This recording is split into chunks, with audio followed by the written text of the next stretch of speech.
I'm Luke Macfarlane. I play Davin. Or Devin. I'm Rob Stewart. I play Khlyen. So interesting. I think what the show does really successfully, and we definitely continue this in the second season, is like, what is an enemy? You know, what is somebody that we're really afraid of, and how we're constantly trying to figure that out. And like, when is a father figure a bad person? When is he a good person? What does it mean to discipline your child? What does it mean to support your child? When does it mean you're just a bad person? So, you know, Davin being somebody that's usually, up until he meets, you know, his brother and his Dutch, he's been somebody that's been very principled in how he goes about his life, and how he follows the order and the code. So Khlyen's very confusing to me. I think you're right. I think I wanted to get after him, but we definitely explored in a much deeper way in the second season what that relationship is. Now, I'll answer that on my own behalf, just as an actor, as opposed to the character. Yeah. For me, it was because I only in the first season got to work with Dutch, with Hannah, which was great. We created this wonderful, even the young versions of her, and we created this wonderful relationship. Very confusing, obviously, for both of us, because neither of us knew what was going to happen next. But in terms of, like, when I first got, I still haven't worked with Aaron, but when I first got to work with Luke, that was more me as an actor, saying, okay, this will be fun. How do, you know, like, this is a new dynamic and a new chance to be really complex, but also build, because some of the things that and we've had a chance to do a few wonderful things in episode 10. To create the sort of respect for my little Yala's boyfriend, even if it's, you know, it sounds very ironic and diminishing when I say it, but there is a sense of respect, and there is all those things that he says ironically. I think there's also that sense of giving him credit for that. Do you know what I mean? So that was, for me as an actor, and just to be able to work with Luke as an actor, that was a real fun challenge to me, and to create a new complex relationship that would confuse the piss out of me. Yes. Still parts of Khlyen, well, a lot of parts of Khlyen, that I'm still in the dark on. And I kind of love it because it's made me a fan of the show. Like, I read the scripts like a 14-year-old nerd. You know, just like, I can't wait to see what happens. But I think hurt might be, that would be disingenuous of me to say. I would say help. No, I do it horribly hurt. Yeah. It's that father-daughter relationship. It's very complicated. You have to do tough things. Okay. Yes. It's so interesting. We never know what kind of roles are going to pop up. I think there was a part of me that was, with most actors, are just eager to try on something totally different. And I loved Scotty, Brothers and Sisters, and I continue to love Captain Rick on the night shift. But, you know, we always want to try on different things. I think there was a part of me that was very eager to play somebody that was more physical in their lives, and that's something that I, for whatever reason, the last 4 or 5 years really kind of got really interested in. So I'm very excited to be able to have action and stuff as part of my repertoire now. I think it did almost 100 episodes of that character, so it just sort of falls into you in like a weird sort of way, as I know you can speak to that too. So, you know, it's always a matter of figuring it out with each passing episode. I feel incredibly settled and firm in who he is second way through, halfway through the season. Yeah. And it's always a funny thing too, of like convincing people, you know, when people recognize you from something else, that you're somebody different, and that's, you know, hopefully successful. Very much so. I think that was a big sort of piece of the storytelling of the first season. They needed the guy. They obviously had a relationship, so something had to come along and kind of mess up with the crew. But I think what's good about, we become more of a triad in the second season, where we're all really needing each other. And for me, the question going into the season and talking with the writers is like, how am I necessary to this group? What do I bring to it? Like, obviously, I'm a fighter and I'm strong, but Dutch can beat up anybody. So like, how? Disagree. No, but it was an interesting question. So how am I different? You know, and John obviously is the tech guy and the great friend.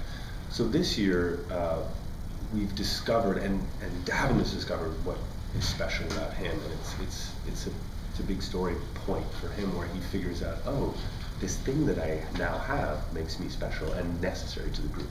I actually have a friend, I have a couple friends who are former veterans, and I remember when I was telling them about this, they're like, they're almost like, ooh, you can't tell PTSD in the future in a sci-fi world, but I actually think they did a really good job of it, because Davin... Why is that? Because they figured it'd be solved by then? Well, somehow, like, it felt irreverent, you know, to not have it realistically portrayed in a kind of contemporary setting.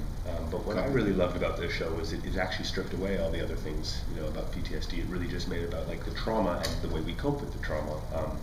Being violent, being hypersexual, being, and these are all things that I, you know, discovered. There is a hypersexuality, there is a need to sort of create conflict, because the conflict is the thing that you want to brace against. It feels real. So, yeah, the PTSD thing was very interesting for me. I seem to constantly be playing characters that have PTSD. Break down now. No, it's true. In the sci-fi world, we kind of get to strip away everything, so we don't have the, you know, the constraints. You can go very big with it. Like, what is the, and I think they showed an interesting thing, because we didn't know it was PTSD at first, really. We thought it was actually literally something in the brain, so what exactly is PTSD? But then we get to look at the symptoms of it more, rather than the cause of it as much. You know, when I started work, the first scene I did wasn't with Hannah, it was with the little 8-year-old Yellow. And all that paternal stuff comes out. No matter what scenario you have, if there's a child with those eyes looking at you, all the paternal stuff comes out. You'd be a stone if it didn't. And so I think it was always there in that, just because any father would have that response. But then when we did 106 and I heard that, no, it's, you know, he gave me a note, I won't tell you what it is, but it sort of sparked that whole thing. And I based, you know, even when we had that fight in 110, and Hannah and I had a confrontation one on one. All those things, I keep that as my base thing, and then I twist it. Then I start knotting it up with bizarre stuff. But that's the base of it too. It's funny too, as we move into the second season, I think Davin was one of the first people that started to see that, and in a way that Dutch can't quite see that. I think that's a brilliant. And it's like that sort of thing. Like, you're like, Mom, God, you're so annoying. And you're like, nah, your mom's kind of. She's got a point. Yeah. I love that. It's like well, I think because of that, yeah. I mean, that's the answer lies in the question. That whole fear of, if Khlyen can fear, but that apprehension of losing Dutch for all those years because of his rash action with the husband. I don't think he wants to make that mistake again. So I think, you know, the Khlyen, if anything, learns very quickly and is devious. So I think he's, whatever his bigger goals are for his Yala, he's going to be a lot more cunning about it. But he still takes him. What's that? He still takes him. Oh, yes. But season 2. You'll see what happens. Yeah, season 2. Quite different. 201 is one of the, I think, the best 60-minute script I've ever had the pleasure of being a part of. Remember we did the read-through? Yeah, I mean, I wanted to, like, I was like at a rock concert, like, that's the greatest. There's so much in it. It's such a good script. Well, it's so interesting, you know, I know there was a lot of this sort of people like, oh God, it's a romantic triangle, but I never really saw it as a romantic triangle. It was kind of part of the PTSD conversation. It was a way of working through the trauma. She was there. Which she's got too. Which she has Makes too. Perfect sense, yeah. And, you know, it was like this very confused, like wanting to bond, wanting to be part of a group, being envious of whatever John has with Dutch. He was like, why can't I be close to a woman like that? And that was his way of trying to figure that out, I think. So, in a weird sort of way, they almost need to get that over with before they can become friends, I think. So what is happening in season 2 is, I think, a deeper kind of intimacy that doesn't involve sex. Whether that's romance, I don't know, but it's a different way of kind of coming to understand each other. That's, I think, deeper, maybe not sexual. Or maybe. Thank Christ at my age. I am so over love scenes. I'm like delighted to watch it and let him do it. That's fun when you're 29 and 30. Is it? I never liked it. I did a show and we did 66 episodes of a show and there were 66 love scenes. At the beginning of every show, and I just started hating them. Because like, it's so awkward. I know, and you just meet them the first time, and 70 people watching. I shouldn't do. That's terrible. All fans going. I can't watch people kiss on screen. Do you want to talk about that? It's so funny. I'm like a prude or something, which I'm not. But I'm just like, because I know they're actors and I know they're like. It's like Yeah. Anyway, that's enough for me. Yeah, but if they introduce some wickedly powerful female, like who was just, evil. Evil and strong and messed up, and I think, Khlyen might have to go with that. She'd have to be wicked. The action is a big important part of the show, but it is an important part of the show. It's the way we kind of tell a story. But yeah, But you guys always have those lovely quips in between the action. I like that because that's where those little moments come. Yeah. They come when you're casually fighting. You guys are so good. And all the cracks are actually personal little jibes that you'd have if you were doing the laundry. Yeah. You know what I mean? Yeah. We have a ton of story.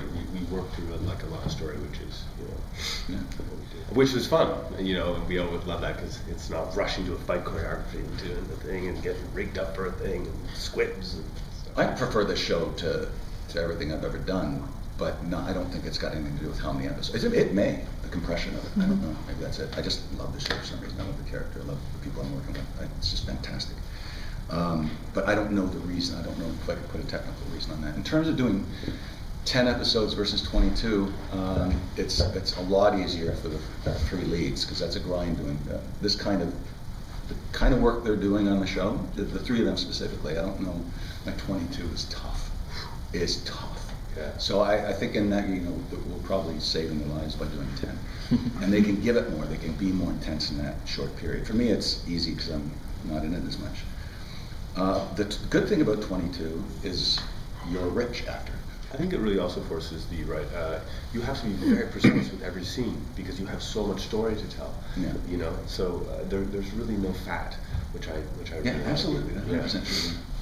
In an interesting way in season 2, what bonds us together is we do have our outside lives, but we also come back together, and it feels like the family's back together for like Sunday dinner, and that's really nice. So yeah, I have some stuff with Rob, and I have some stuff with a bartender at the Royal coming up,